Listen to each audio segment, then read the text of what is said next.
What's going on, people? We are Tottenham TV, back here for another Tottenham update. We got Mr. Brian Daigle with us today to talk about a confirmed story. How are you doing, Brian? I'm doing very, very good, my brother, and always a pleasure to spend time with you. So it's a good start to a Sunday. Yeah, absolutely. So late last night, Fabrizio Romano broke that the here we go soon to Pierre-Emile Højbjerg to Marseille.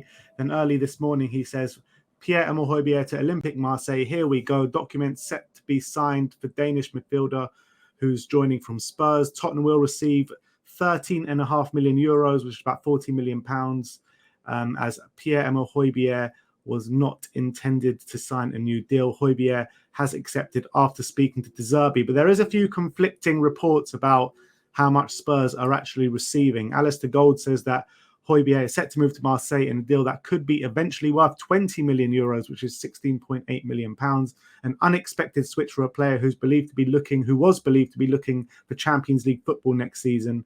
It will end a 4-year tenure at the club, as he only had 11 months on his deal. Sky Sports says that the fee is in a region of 15 million euros, about 12.5 million pounds total package, which a deal could then go up to 20 million euros.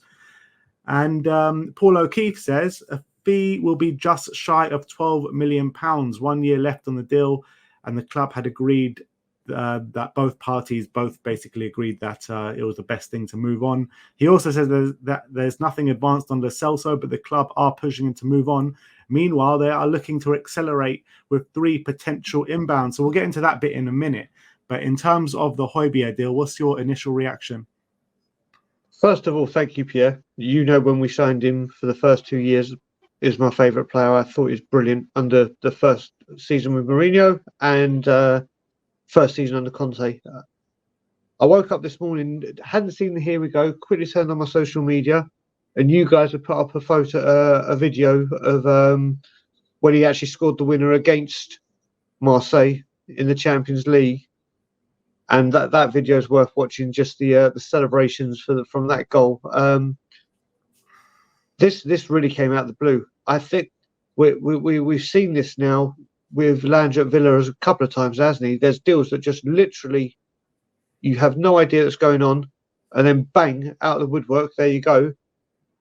Strange that he's gone to France, and if he had gone to France, I would have thought it may have been the other huge French team. But like I said, 11 months on the contract, probably was going to go, get some money for him, move on. Thank you, Pierre. Yeah, a lot of people on social media are a bit upset that the fee wasn't higher. But with 1 year left in his deal, 11 months left in his deal, I mean, how much more are you expecting? If it is going to eventually rise to 20 million with further add-ons, that's a good deal, isn't it?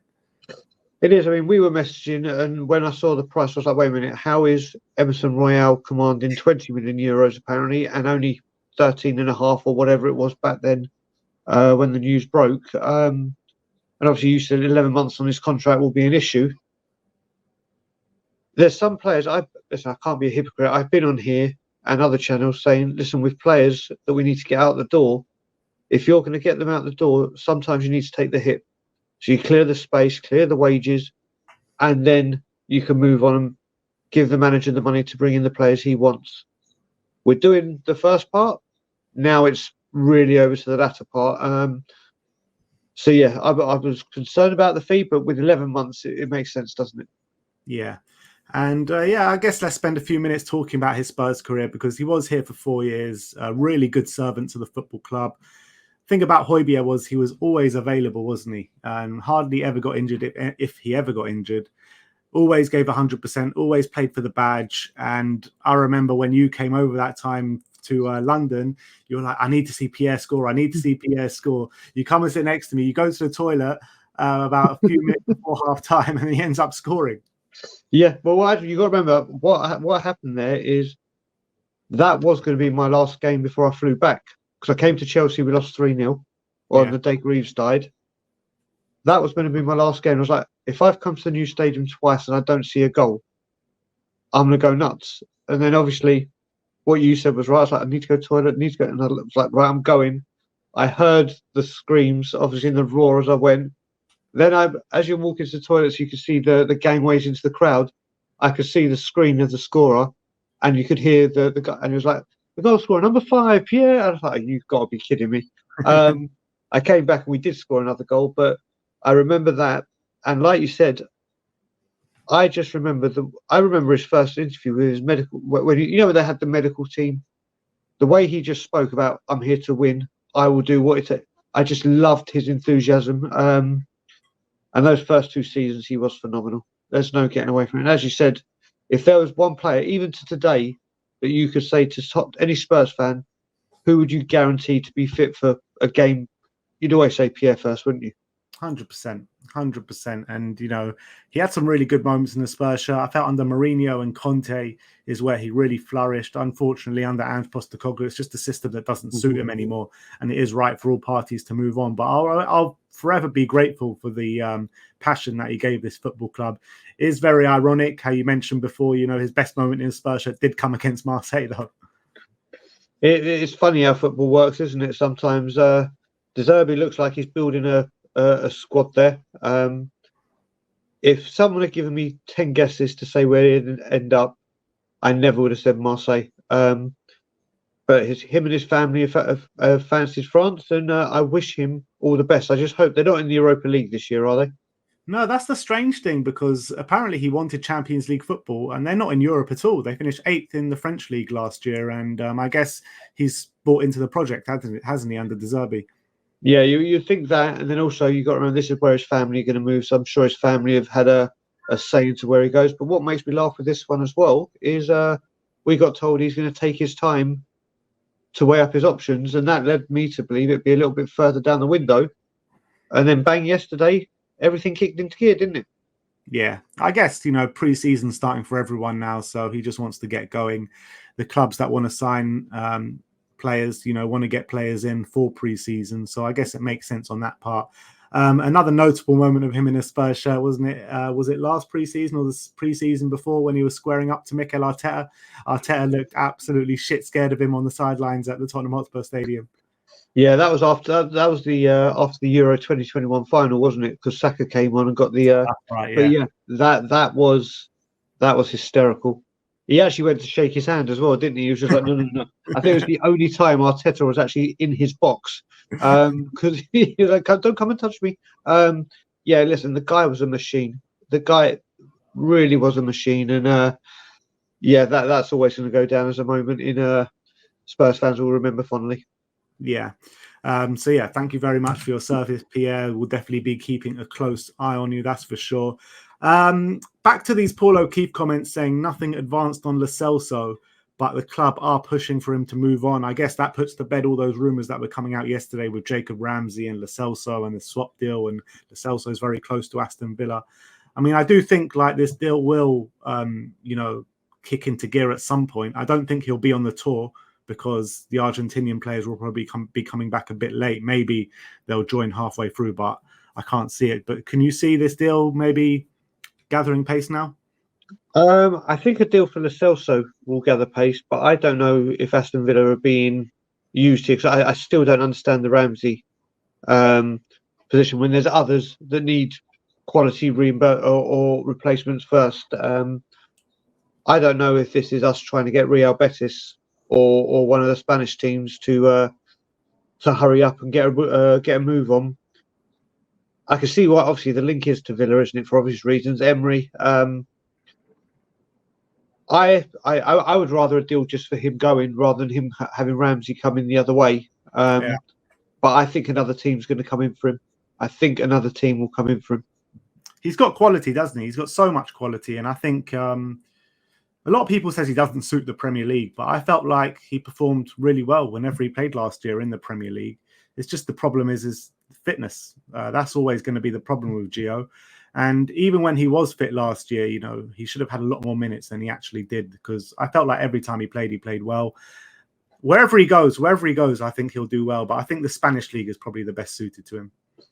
Yeah, it is. I mean, well, like you said, the quality is there. Some of the games last season, when Maddison was out, like the Man City game that he scored in, I think the Aston Villa game he also scored in at home where we lost. He was one of the best players. But there were times as well when he came off the bench and Ange Postecoglou was leaving it way too late to to bring him on to have an influence. And even some of the times he did do that, even late, he picked up an injury. I think he's a very, very good player when fit, and can suit the Ange system when fit. And we just can't.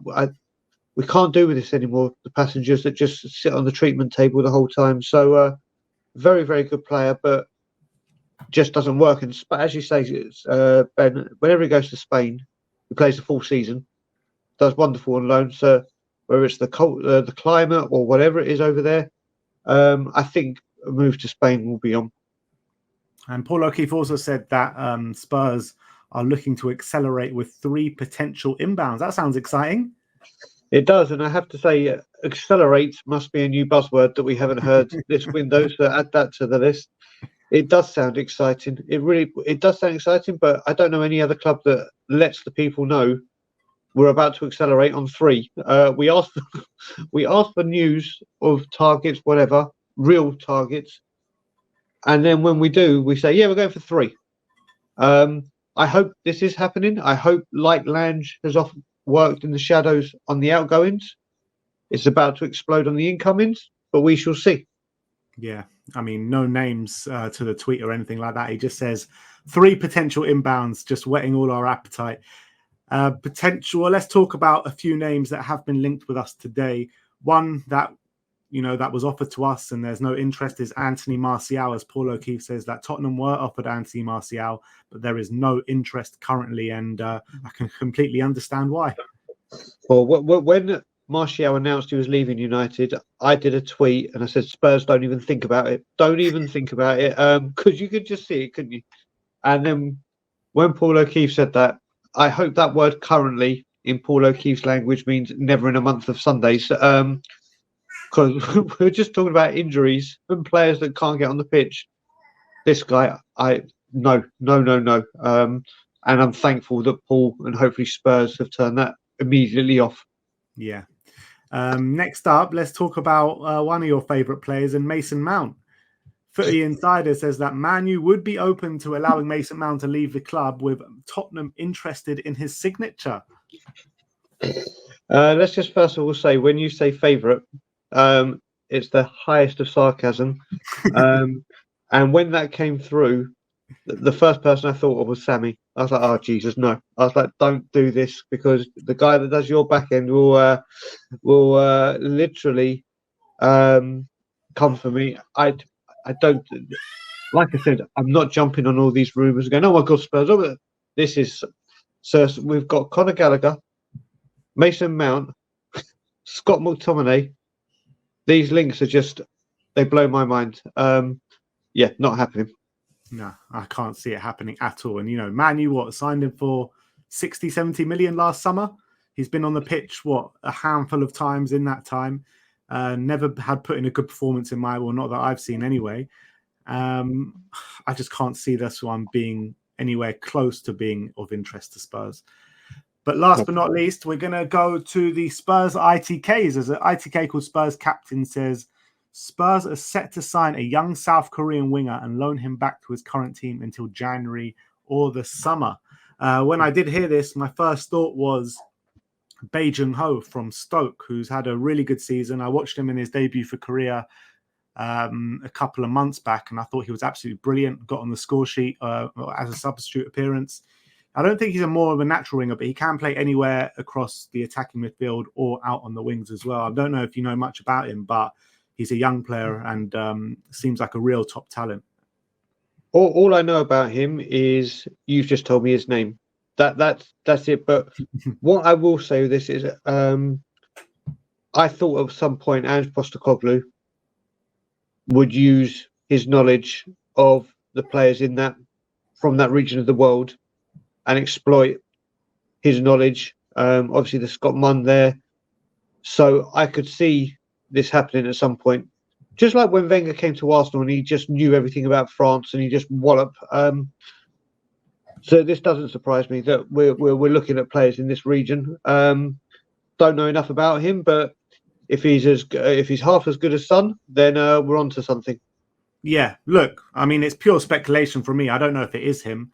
Matty Hayes on Twitter brought up another South Korean player who it could be, an 18-year-old kid who's smashing out in the Korean league. So it could be him, it could be Beijing Ho, or it just could be completely a rubbish story. We don't know. So we'll have to wait and see how that one progresses. But that is all we have today. Once again, big thank you to Pierre-Emile Højbjerg for your service for the club. And we look forward to seeing what you can produce in the future. And I have no doubt you will go and smash it out in the French league for Marseille. But Brian, thank you as well for coming on and joining me today. Do you want to know let the people know where they can find you, my friend? Yeah, thank you very much, brother. First of all, I will say, wishing you and Simeon and Sammy the greatest adventure and experience on your Far East tour. We are Tottenham TV are going on tour. There you go. So, but yeah, you can find me, Brian Ireland, Amir, Ben, and Dave over at Tottenham on Tour. Daily content between Monday and Friday, unless it's a Spurs game on a Saturday and Sunday, then we'll be active. But 2 shows, Monday to Friday, morning brews, evening brews. And yeah, you'll find us at Tottenham on Tour. And thank you as always for having me on, Ben. Yeah, no problem at all. You also find Brian on all the big Tottenham platforms now on YouTube, every single one. So big up to you, Brian. We'll see you very soon. And big up to everyone out there as well. Like, subscribe, and comment. And as always, come on, you Spurs.